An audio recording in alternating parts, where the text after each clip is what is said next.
The emperor didn't rage. He didn't shout.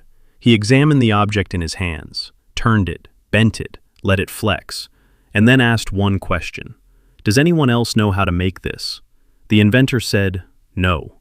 Tiberius ordered his execution, ordered the workshop razed, returned to his correspondence as if nothing of consequence had occurred.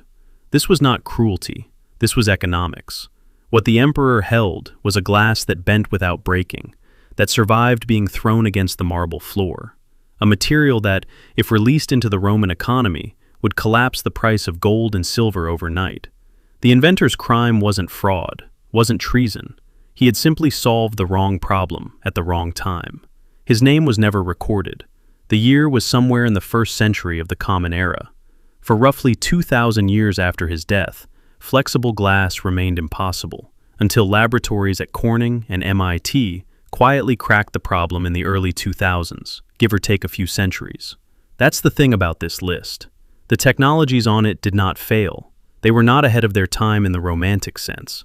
They arrived precisely when they were most dangerous, and the mechanisms that erased them, an imperial execution order, a federal furnace, a car on a wet street in New York, a disgruntled laboratory assistant with a hammer, were not accidents. They were solutions. 10 cases. Different centuries, different continents, different erasure methods. One recurring logic. In Pliny the Elder's encyclopedic work, Naturalis Historia, written in the 1st century, there is a passage that most scholars file under legend. A craftsman, Pliny writes, presented to Emperor Tiberius a drinking vessel made of glass. Glass that, when thrown against the stone floor, did not shatter but dented. Glass that could be straightened with a small hammer. Glass that flexed. Tiberius had the man killed. Pliny offers the economic rationale without comment. If this material became widespread, gold and silver would become worthless. The emperor did not dispute the material's existence. He disputed its right to exist.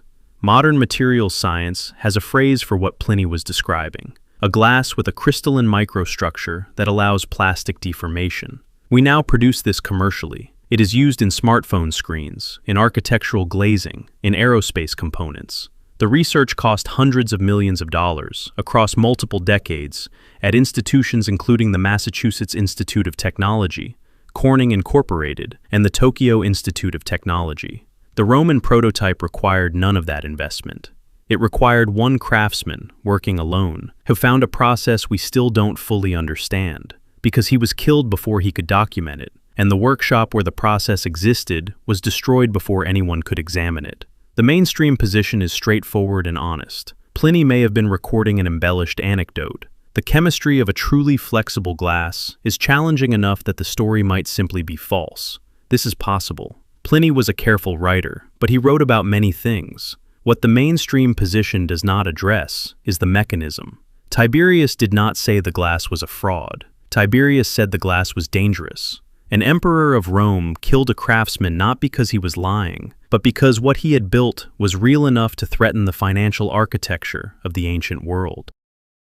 The inventor was guilty of exactly one thing. He made something that worked. In 1901, divers recovering a Roman cargo ship from the seabed near Antikythera pulled up a corroded lump of bronze and labeled it miscellaneous. It sat in a museum storeroom for decades before someone looked inside and found 30 interlocking gears, some with teeth cut at 60-degree angles, machined to tolerances measured in fractions of a millimeter. The Antikythera mechanism, dated to roughly 100 to 150 years before the Common Era, was a differential analog computer. Tony Freeth, at University College London, spent years documenting it with three-dimensional X-ray tomography, and his team's published analysis confirmed that the device modeled the Moon's second orbital anomaly, the irregular speed of the Moon across its elliptical path. This is not simple calendar tracking. This is the mathematical encoding of a physical irregularity that European science did not formally quantify in mechanical form until the 17th century.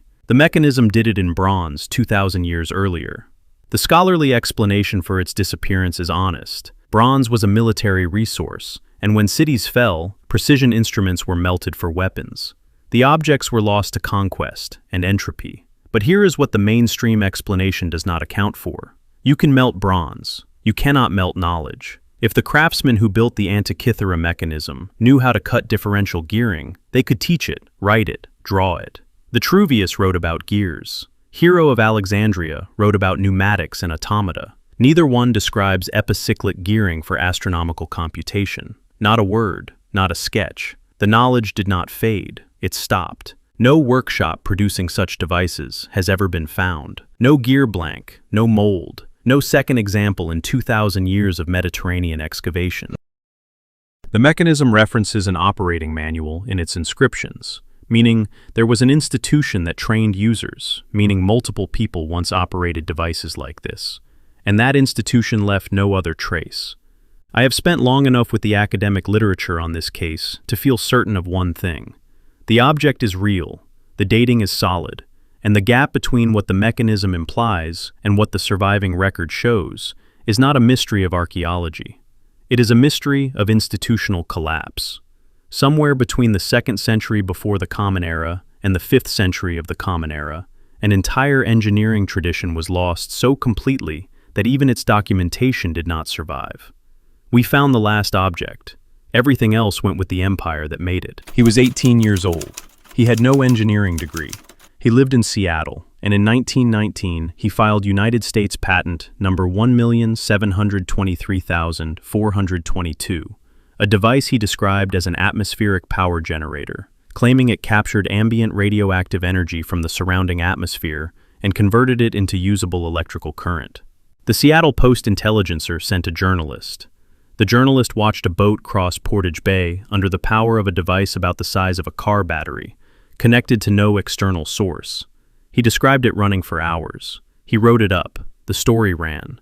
That is where the documented record of Alfred Hubbard's invention ends. Within weeks of the demonstration, naval intelligence made contact. The terms of the meeting were not documented. The patent underwent what archivists have later described as an administrative reclassification. No university laboratory tested the device. No government bureau published a report. No corporate engineer filed an assessment. What happened to Alfred Hubbard instead is a matter of record, just not the record one would expect. He became a government informant by the early 1940s, attached to the predecessor of the Central Intelligence Agency.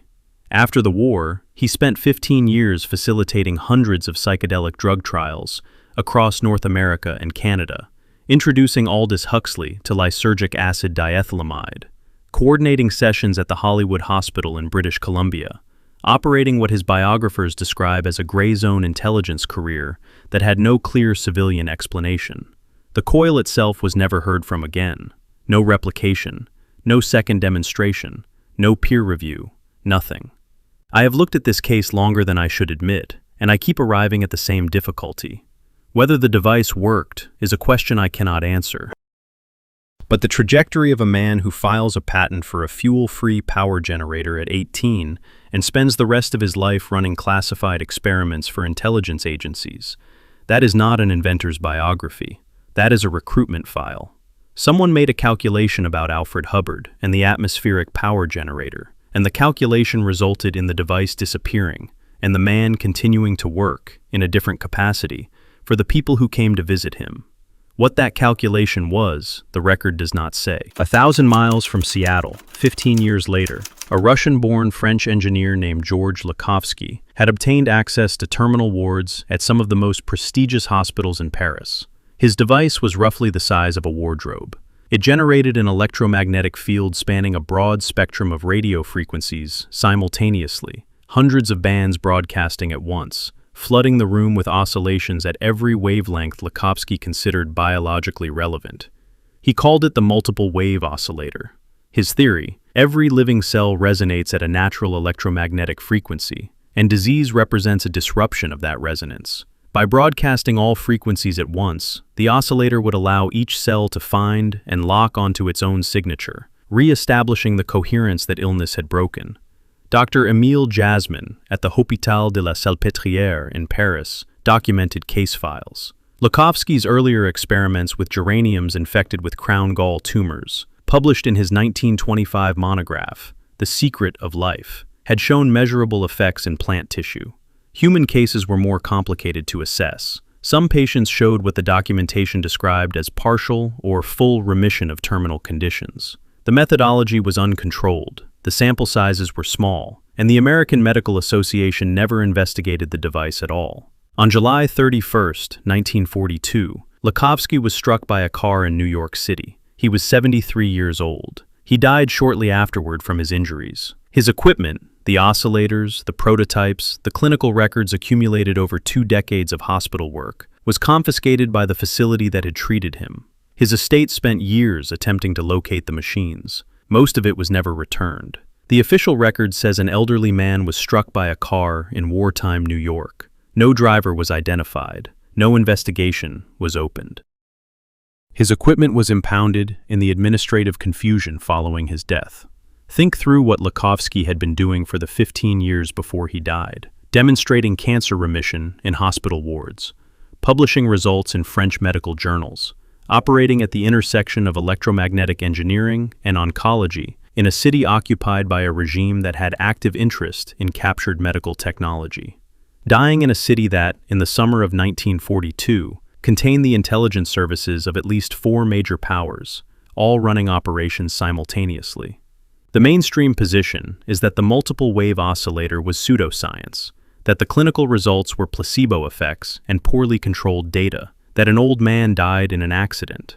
This position may be entirely correct. What it does not explain is why the machines were confiscated and never returned, and why no institution in the subsequent 80 years has conducted a blinded trial of broad-spectrum electromagnetic oscillation on tumor tissue. The question is not whether Lakhovsky was right. The question is whether anyone ever tried to find out. Step away from machines for a moment, because the next case is not a device, it is a proof. And the fact that a geometric argument can be suppressed with the same efficiency as a prototype, that deserves its own entry. Pavel Florensky was a Russian Orthodox priest, a mathematician specializing in set theory, an electrical engineer who designed industrial equipment for Soviet state factories, and one of the most genuinely strange intellects of the 20th century.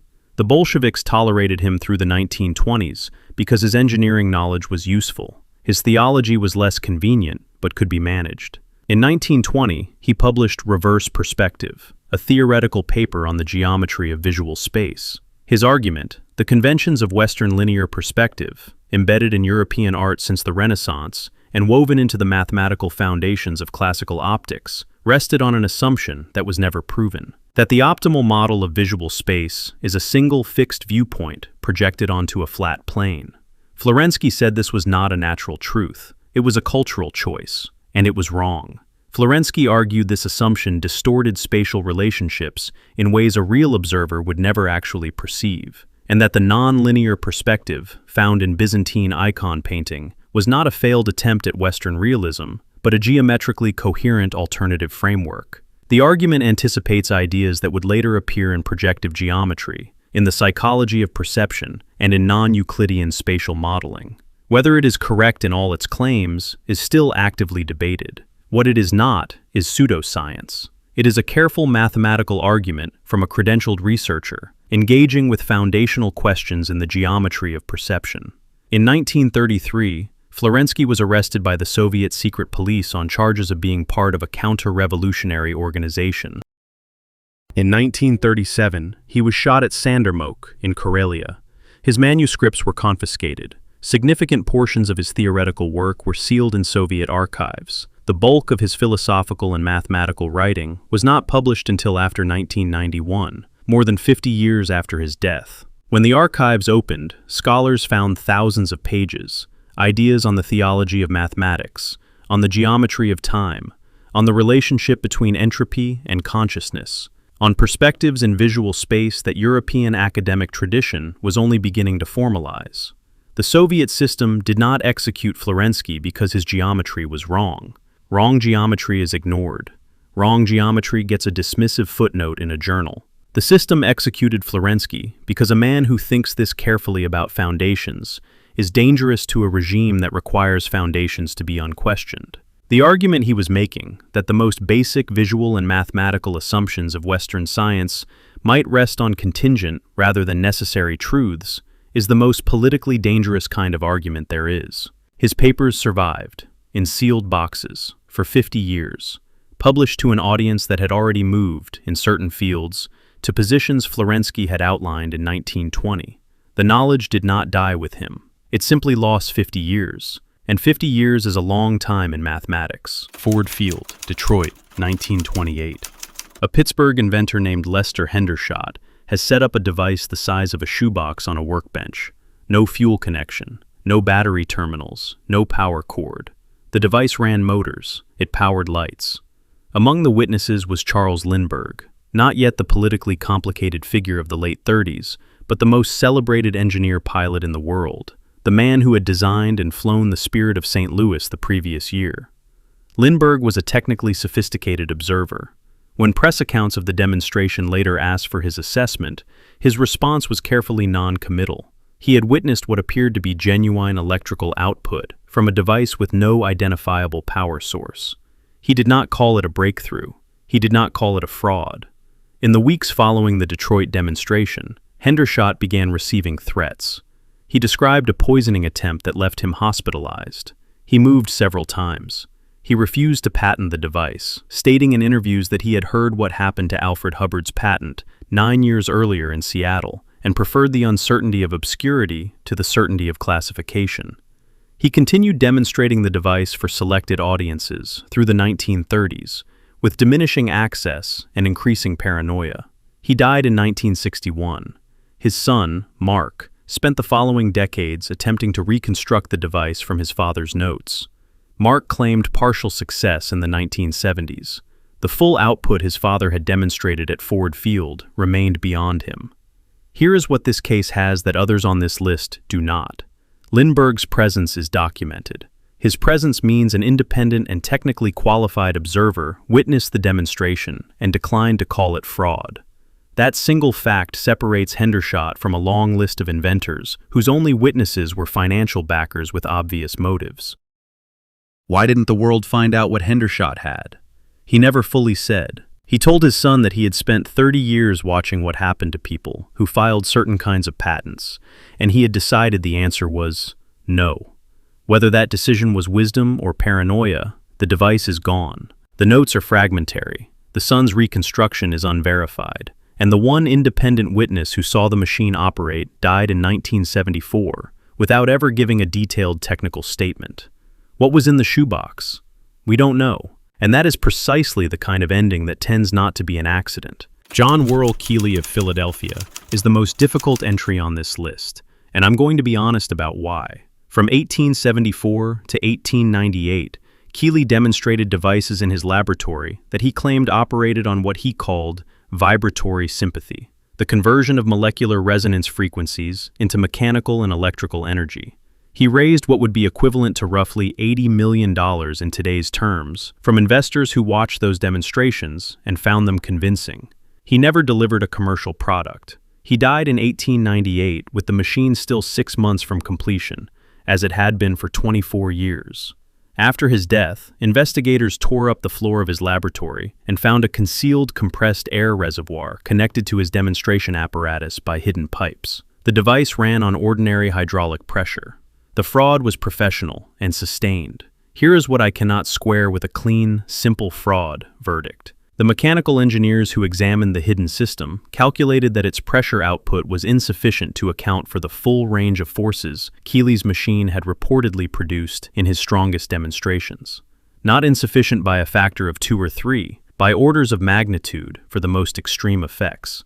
Either the engineer witnesses were wildly inaccurate, or there was a second system the investigators did not find, or Keely was combining the hidden pressure system with something else entirely. Clara Jessup Moore, the Quaker philanthropist who funded Keely for 2 decades, maintained until her death that she had witnessed effects the hidden plumbing could not have produced. She was not a naive woman. She was a serious scholar who had published her own book on Keely's system, and her technical objections to the simple fraud explanation were substantive enough that the investigators never fully answered them. I think Keely was a fraud. I think the core of his business model was deception, sustained over decades through a combination of showmanship and hidden engineering. But I also think the official explanation, that everything was the pressure tank and the showmanship and nothing else, leaves a residue of anomaly that nobody has satisfactorily addressed. The strongest demonstrations, the ones that produced enormous mechanical forces from what appeared to be a thin, vibrating wire, remain unexplained by the known system. Maybe the witnesses were wrong. Maybe the investigators missed something. Maybe both. The record is too ambiguous for certainty in either direction. And a case where certainty is unavailable is exactly the kind of case that deserves more examination than it gets. Thomas Galen Hieronymus received United States patent number 2,482,773 in 1949. The patent was examined by the United States Patent and Trademark Office under the same procedures applied to any other submission. It was reviewed, found to describe a working circuit, and granted. The title was Detection of Emanations from Materials and Measurement of the Wavelengths of Such Emanations. The device claimed to detect what Hieronymus called alloptic energy, a form of biological field radiation he believed surrounded all living matter. Independent scientists who tested the device found no effect. The mainstream scientific verdict is settled. The Hieronymus machine does not do what it claims.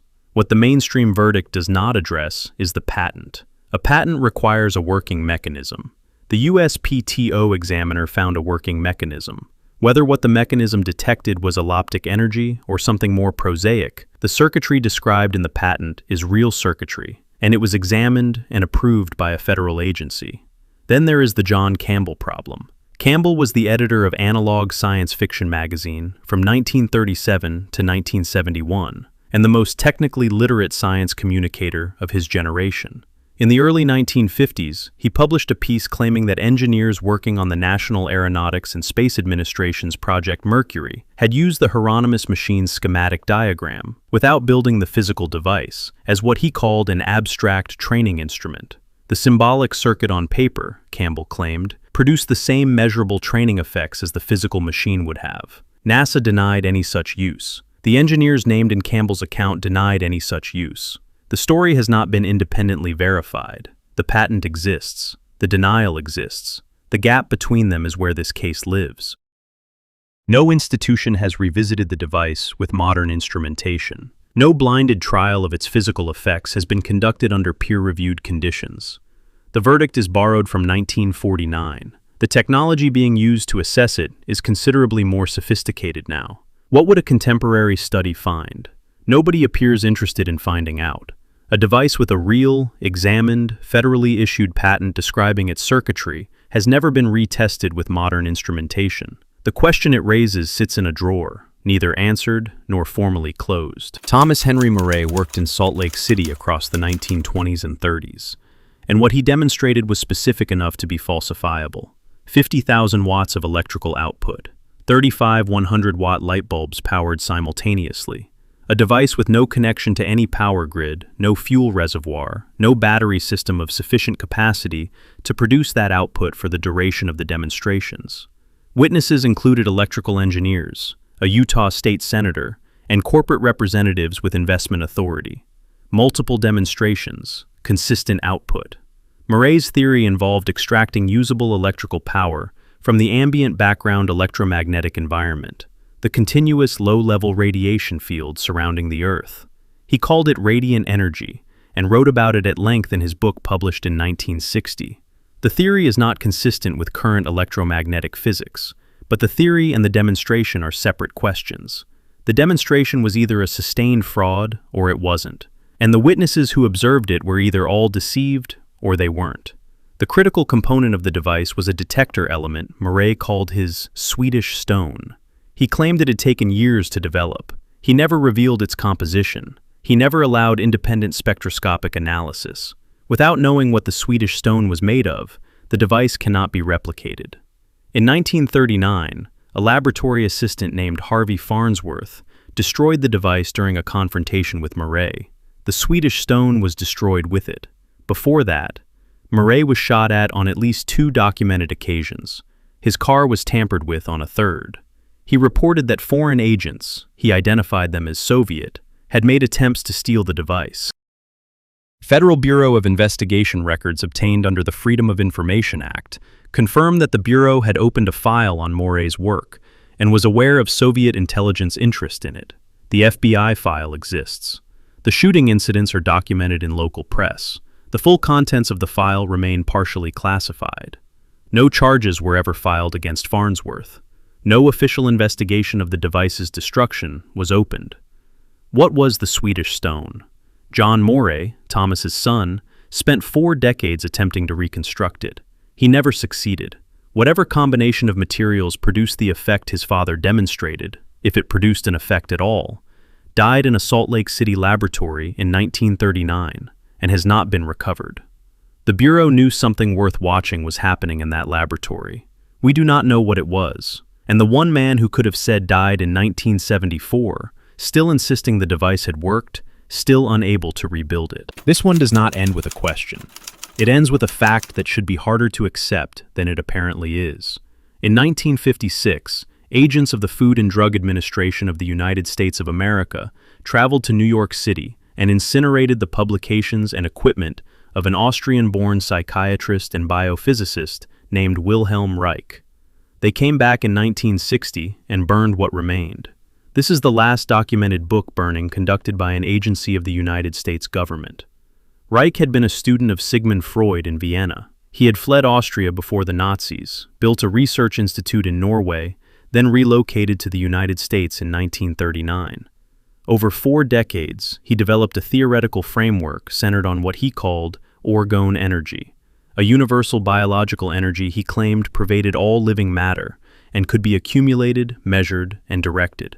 His weather modification device, the Cloudbuster, was an array of hollow metal tubes mounted on a mobile platform and grounded in running water.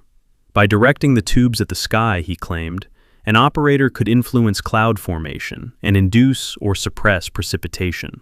In the summer of 1953, during a drought in Maine, local blueberry farmers hired Reich to operate the device. According to newspaper accounts from that period, significant rainfall followed within days. Reich considered this validation. Atmospheric scientists considered it coincidence. Maine gets rain in summer. The correlation was not evidence of causation. The scientific consensus on orgone energy is unambiguous. There is no credible evidence it exists as Reich described it. This consensus is probably correct, but the Food and Drug Administration did not burn Reich's books because his science was wrong. Wrong science is refuted in journals. Wrong science earns dismissive reviews and eventually fades. Wrong science does not land its author in a federal penitentiary in Lewisburg, Pennsylvania, where Reich died of heart failure in November 1957 at the age of 60. The FDA obtained an injunction in 1954, banning interstate commerce in Reich's publications and devices. In 1956, Reich violated the injunction by shipping materials across a state line. The legal mechanism was technically correct. What was not correct, or at minimum, what was not necessary, was the choice to incinerate rather than confiscate. Materials are routinely impounded by federal agencies. They are not routinely burned. The burning served one purpose, ensuring the materials could not be examined by future researchers. Reich's papers survived. His estate transferred them to Harvard University. Under the terms of the bequest, they were sealed from public access until 2050. A scientist who died in 1957, papers available in 2050, 93 years between death and public record. These are the mechanics of erasure when it operates through legitimate institutions. No murder.